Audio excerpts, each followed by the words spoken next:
Hi everyone! Masinaw na naman ako kasi hirap ako magsalita. So, for today's vlog, parang ano lang siya, story time. Makita nyo naman siguro sa title kung ano yung pag-uusapan natin for today. Ayun nga, nagkaroon ako ng urine infection this past few days. Ayun, so, na lang nagpa-check up ako. Kasi, kung hindi, mas lalala pa yung infection, ganyan. So, nag-start last week. Nag-start last week ng Tuesday. Parang naramdaman ko, Tuesday night, na parang nafe-feel ko, nahihirapan na akong umihi. I mean, kapag malapit na matapos yung wiwi ko, parang nahihirapan ako pag malapit na mag-stop yung wiwi ko. Ganun yung nafe-feel ko. Which is, akala ko normal lang. Which is, akala ko nagbabalisaw-saw lang ako. But, parang, yun na pala yun. Nag-start na pala yung sa infection, ganyan. Tapos, eding na yan ko muna. That time, nag-ice coffee pa ako. Lakas ko pang magkape. Tapos, soft drinks, ganyan. Ayun, so, hindi pa ako nagpapatingin. Wednesday, nag-Jollibee kami. Coke float pa ako dyan. Tapos, alam ko, nag-coffee pa ako na nung kauwi sa bahay. Tapos, ganun pa rin pag nagwiwiwi ako, guys. Kapag malapit mag-end yung wiwi ko, dun masakit. Ganyan. Parang nahirapan mag-stop yung wiwi ko. Which is, akala ko pa rin normal. Like, wala, parang normal lang, ganun.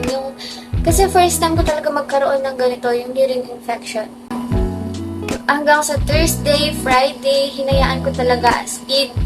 Hanggang sa parang weekends, sumasakit na yung tagiliran ko, nagkakaroon ako ng back pain. As in, parang feeling ko hindi ako makatayo, ganyan. Nahirapan akong tumayo, ganyan. Parang sobrang sakit ng balakang ko.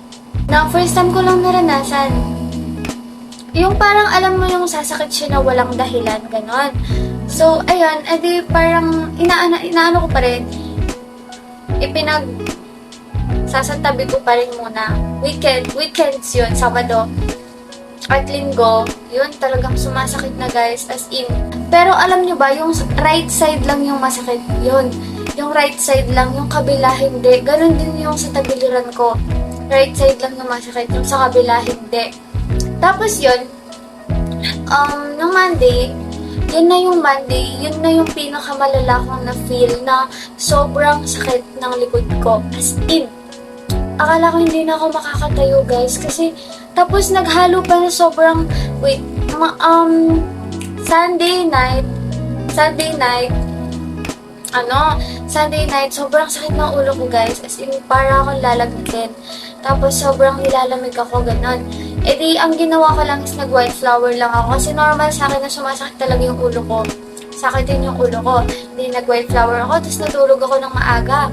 As in, natulog ako ng maaga. Siguro 8 p.m. pa yung tulog na ako. Sabi ko kasi pagising ko, mawawala dito. So, nagising ako, nawala yung sakit ng ulo ko. Pero yung likod ko, yung sa right side ng likod ko, pati yung tagiliran ko, masakit pa rin. So, yun na yung pinagkakataka ko. Monday yun. Nawala yung sakit ng ulo ko, pero parang lalagnatin pa nga ako that time yung Sunday night na yun. Akala ko lalagnatin pa ako, sobrang sakit ng ulo ko, guys. As in, sama ng pakaramdam ko, di na ako makatayo, ganyan, di na ako tumayo, di ko nagawang maghilamos, talagang tinulog ko yung sakit ng ulo ko. Tapos, ang Monday kagising ko, di nawala yung sakit ng ulo ko. Ayun, bigla akong, masakit pa rin yung likod ko. Palit sa tagiliran ko. Sinabi ko na kay mama ko na, Ma, nahihirapan akong umihi. Sabi ko. Tapos, sabi niya, inom ka maraming tubig. Sabi niya. Tapos sabi ko, tsaka Ma, sakit ng tagiliran ko, pati yung likod ko. Sabi ko ganyan. Ay, magpa-check up ka na. Baka may infection ka na. Mataas na infection mo, ganyan. Kasi nung ako, ganyan din yung nararamdaman ko. Tapos, nilalagnat pa nga ako. Sabi niya, sabi ko, Ma, baka may kidney stone ako. Siyempre, kung ano na inisip ko. Kasi that time, nagre-research ako, guys. Kung ano yung mga side effect, ganyan, ng kidney stone. Kasi yung mga effect niya is, nararamdaman ko yung back pain. Pero hindi ako nabubumiti. Ako nagsusuka, hindi ako nilalagnat. Which is yun na feel ko lang is yung nilalamig ako tsaka masakit yung ulo ko, yun lang. Tapos yun, sabi ni mama ko nung Monday night, bukas sabi niya magpa-check up ka na. Baka ako ano na yan, infection na yan, para maggamot ka, bigyan ka ng gamot, sabi ganyan. Tapos yun, yung nabukasan din na yun is nagpa-check up ako guys. Adi yun, Tuesday morning. Kasi after 1 week, dun pa lang ako nagpa-check up. Diba na-feel ko last week, Tuesday, dun nag-start, Tuesday night. So, after, next week nun, dun pa lang ako nagpa-check up. Bali, 1 week din akong kasi talagang hanggat hindi sumakit yung lugod ko, hindi talaga ako nagpa-check up. Kasi hindi ko naman alam at akala ko normal lang lahat. So yun, nung Tuesday na yun, Tuesday morning, pumunta na ako nagpatas ako ng ihi ko, urine. Ayun, so tapos, nagpaano ako sa doktor. Nakita niya sa result guys, sobrang taas pala ng infection ko. Ang nakakatawa pa dito, ang sabi ng doktor, ang dami daw blood ng ng ihi ko, which is nagtaka ko kasi tapos tinanong niya ako kung red days ko daw ba or nireregla daw ba ako. Sabi ko hindi po. Kasi that day talaga hindi ako nireregla. Sabi niya marami daw siyang blood na nakita sa urine ko. Tapos nagtaka ako, bakit may blood? Siyempre, kinabahan na ako dyan, no? Tapos yun, sabi niya, ang taas ng infection mo. Kailangan mo ng maraming water. Kailangan mo linisin yan. Kailangan maraming tubig. Hindi pa ako nagpa-check up, nag-fresh buko na ako. Pero, nung pagkadating ko dun sa doktor, yun, sabi niya, taas daw yung infection ko, ganyan. Iwasan mo yung soft drinks, yung coffee, iced coffee, yan. Halos everyday, guys. Siguro yung iced coffee ko talagang nakakarami ako. Tapos nung pag-uwi ko, dun lang ako niregla. As in, siguro yung nakita ni Doc sa urine ko na blood is, yun yung sa regla ko. So, yung nakitaan lang naman sa akin yung infection ko sa urine. So, ayun. Binigyan niya ako ng gamot for 1 week. Yung para sa infection, 1 week yun. Tapos yung parang, anong tawag dito? Binigyan niya rin ako antibiotics for 4 days. So, 3 times akong umiinom. Balit 6 tablets yung iniinom ko a day. Ayun, so, morning, lunch, and night. Yun yung mga iniinom ko. So, yun. Ngayon, pang ilang days ko na, day pala, pang 4 days ko na, yung binigay pala na antibiotics ni Doc is para daw hindi lang mahapdi yung ihi ko. Ganon. Kasi tinanong niya ako, mahapdi daw yung ihi ko. Sabi ko, opo Doc, kapag malapit na mag-end yung baby ko. Ayun, so, ngayon, pang 4 days ko na. So, ang maganda doon, 2 days pa lang, kaya 4 days lang yung binigay sa akin ng antibiotics para lang daw mawala yung hapde. Ang maganda doon, 2 days pa lang akong umiinom ng antibiotics, hindi na mahapdi yung ihi ko. And then talagang, oras-oras water talaga ako guys, like nag-water therapy talaga ako as in. Tapos yung yung gamot naman sa infection, malapit na din maubos. Sakto yan next week sa Monday kasi babalik pa ako sa Tuesday, pinapabalik pa ako para i-test ulit yung urine ko kung nawala na ba yung infection ko, ganyan, or naging okay na din yung result, ganon. So, babalik ako sa Tuesday niyan. Ayun. So, ang masasabi ko lang dito guys is my first time na magkaroon ako ng ganitong infection. Kasi dati pinagbawalang bahala ko lang talaga guys yung pag-iinom ko ng soft drinks, pag-iinom ko ng mga kape. Actually, sa mga maalat na foods, hindi naman ako masyadong kumakain ng chichirya. Like yung mga street foods, fishball, ganyan, kikiam, wek-wek. Hindi man ako kumakain ng ganon. Siguro ang naging problem nun talaga sa akin sa soft drinks lang.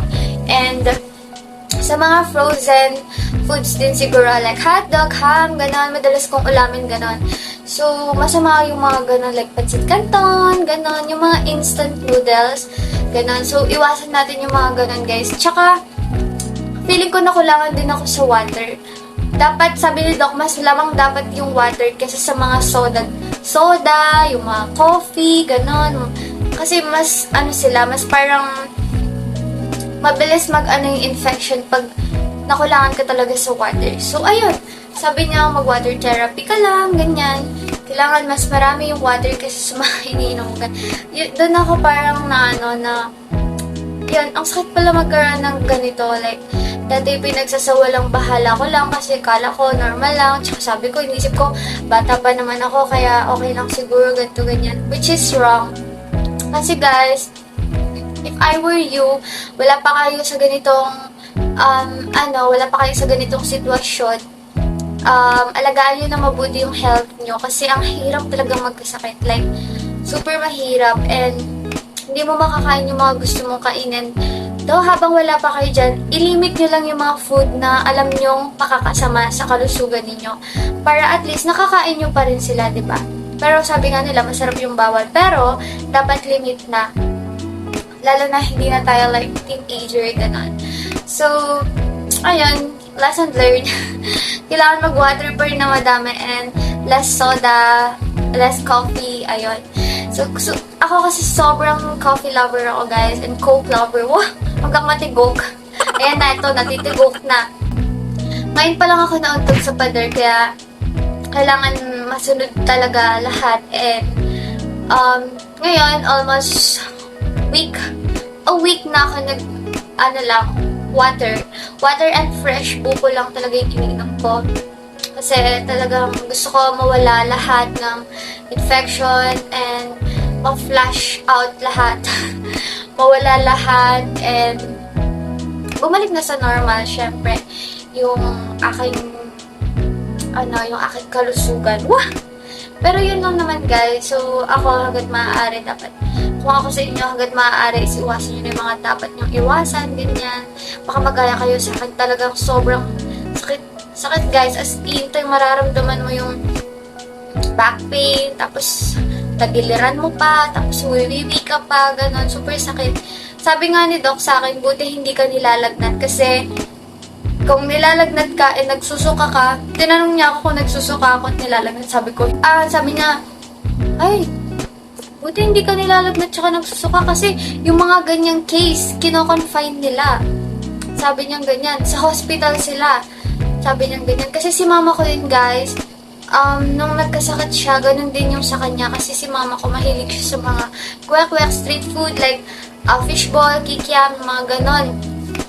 Mataas din yung infection niya. Pero doon, nilalagnat sila. As in, talagang nilalamig sila, nilalagnat, ganyan. Sobrang sama ng pakiramdam. Ganyan din daw sa pinsan ko. Pero nung ako, hindi ako nilalagnat, guys. Pero feeling ko nilagnat ako, yung time na gabi na, yung time na nilalamig ako, feeling ko yun, malapit na ako lagnatin. And hindi rin naman ako nagsuka. So, thanks God, kasi hindi ko na-feel yung mga ganon, like, buti na lang nagpa-check up ako at naano sa gamot. So, balik ko niyan sa Tuesday, guys. So, today is Friday. Babalik ako sa Tuesday para magpa-test ulit ng ng urine. Ayun, so, I'll update you guys kung ano man yung result. Pero, I trust God na alam ko naman na magiging okay na. Kasi talagang water therapy ako yun. Maraming water talaga para malabas lahat ng infection. Ayun, so, yun lang, guys. Gusto ko lang i-share sa inyo. Wala, yung experience ko lang about this urine infection. And para maging aware din kayo, guys, sa mga dapat nyong iwasan, syempre.